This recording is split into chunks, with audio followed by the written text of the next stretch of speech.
So అలానే ఈ campus సంబంధించిన హాస్టల్ డీటెయిల్స్ ఒకసారి చూద్దాం. 11 బాయ్స్ హాస్టల్స్ అయితే ఉన్నాయండి, అలానే 3 గర్ల్స్ హాస్టల్స్ అయితే ఉన్నాయి. బాయ్స్ హాస్టల్ కెపాసిటీ వచ్చేసి మనకి 4800, గర్ల్స్ హాస్టల్ కెపాసిటీ వచ్చేసి మనకి 2000. హాస్టల్ ఫీ వచ్చేసి మనకి 90,000 పర్ యానం అయితే ఉందండి. సంవత్సరానికి 90,000 ఉంటుంది హాస్టల్ ఫీ అనేది. ఇందులో 18 గెస్ట్ రూమ్స్ అయితే అవైలబుల్ ఉన్నాయండి. సో పేరెంట్స్ ఎప్పుడైనా మన క్యాంపస్ని విజిట్ చేయాలనుకుంటే వాళ్ళ కోసం సపరేట్గా మనకి ఇందులో గెస్ట్ రూమ్స్ అయితే అవైలబుల్ ఉన్నాయండి. సో అలానే ఇందులో accommodation provided on single, double, triple sharing అయితే అవైలబుల్ ఉందండి. సో అలానే హాస్టల్ ఫెసిలిటీస్ ఒకసారి చూసుకున్నట్టయితే ఫిట్నెస్ సెంటర్ ఉంది, common room with LED TV, visitors room ఉంది, కంప్యూటర్స్ రూమ్ ఉన్నాయి, బ్యాడ్మింటన్ కోర్ట్ ఉంది, table tennis, carroms board, chess board, library, internet access through out the hostel.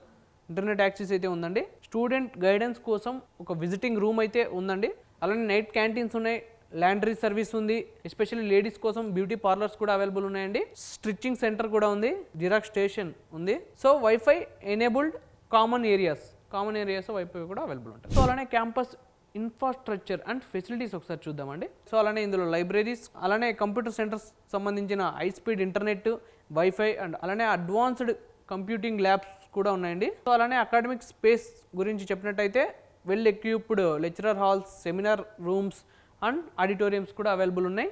So అలానే health centre గురించి చెప్పినట్టయితే 24/7 medical service and ambulance support కూడా ఉంటుంది. So అలానే ఇంకా చూసినట్టయితే ఏటీఎంస్ ఉన్నాయి, పోస్ట్ ఆఫీస్ ఉంది, గెస్ట్ హౌసెస్ ఉన్నాయి, స్టేషనరీ స్టోర్స్ ఉన్నాయి అండ్ క్యాంపస్ ట్రాన్స్పోర్టేషన్ కూడా ఉంది.